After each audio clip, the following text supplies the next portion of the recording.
Global star Ram Charan, ఉపాసన దంపతులు ప్రస్తుతం ఆస్ట్రేలియాలో పర్యటిస్తున్నారు. శంకర్ దర్శకత్వంలో గేమ్ చేంజర్లో నటిస్తున్న రామ్ చరణ్, బుచ్చిబాబు, సానా దర్శకత్వంలో సినిమాను కూడా పట్టాలెక్కించేశారు.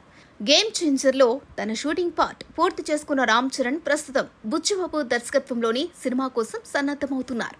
తాజాగా ఆస్ట్రేలియాలోని మెల్బోర్న్ నగరంలోని ఓ వన్యప్రాణి సంరక్షణ కేంద్రాన్ని సందర్శించిన రామ్ చరణ్, ఉపాసన తమ ముద్దుల తనియా క్రింకారాతో కలిసి సందడి చేశారు.